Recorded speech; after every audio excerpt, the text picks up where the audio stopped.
So I hope in the future, every elementary school has at the very least a habitat garden that is worked into the existing landscape. Currently, our existing landscape, particularly here in RISD, is almost, I'd say, 75% live oak trees that don't lose their leaves and don't teach kids the life cycle of trees.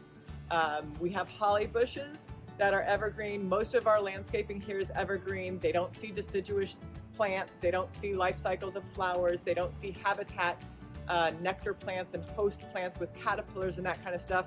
And there's holes in our landscape where maybe a plant has died out, and all we have to do is replace it with the correct plant instead of putting another holly bush in. We put a correct plant, we have butterflies show up, we have birds making nests, we have birds finding pieces and parts for building their nests and eating berries and seeds. If we leave the seed heads for our cone flowers, we'll have American goldfinches show up. Nature will come back if we give them the habitat, and we can do it for no cost by incorporating it in the existing landscape of our schools.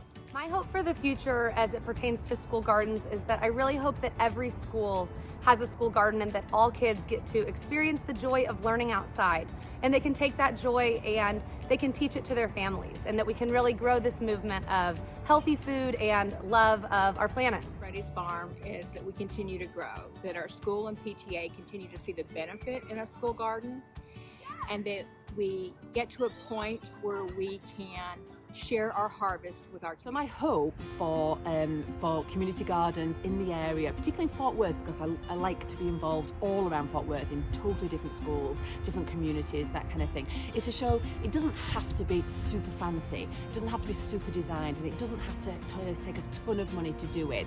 A couple of barrels, a couple of grow bags, an old bed from landscaping that isn't quite working. That's all you have to do to get started. Houseplants in the classroom, anything like that. So just to start with something and then move it on. So hopefully everywhere, every place, every school, no matter how big, how much budget they have, how little kind of support that they have, is that they will have something to just to grow. My hope for the future for the Hockaday Lower School Garden is that I can get this garden embedded into our lower school curriculum. I would love to see each teacher use this garden for different math activities or for poetry writing, or have the art classes go outside, and so on and so forth. I mean, there are a million different directions the garden can be taken.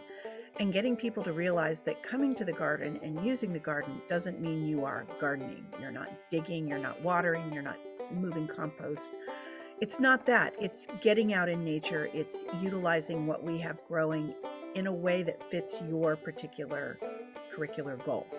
That's my goal, is to help people see that this is accessible to them without a lot of extra work. I have done some outreach to specific grades and taken classes out and worked with them and planted certain plants that they then use later on in the year for activities. I'm thinking specifically of third grade social studies. But that's hard for me because when I do that, I'm giving up my prep time, which affects my science classes. And I do teach a full load of science classes. So it's hard. It is hard for me to do that. But I want people to independently utilize this garden. That is my hope long term, that I can help people realize that they can use it without taking on more.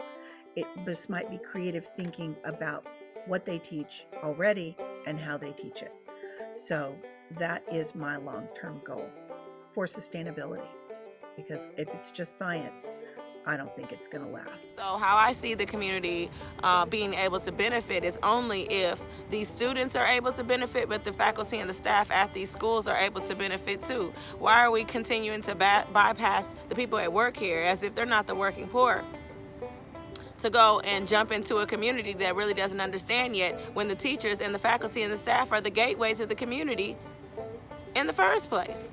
So I think we need to quit ignoring them and make sure they understand what's going on and make sure they get a little love and they get a little produce. My hope for the future of our garden is that we continue to teach everything about gardening and friendship and science and even reading and math out here. it's such an amazing learning place, and the community and the PTA, they have supported us and made it possible. And I really hope that this remains a special place in our school and our community that supports outdoor learning for everyone.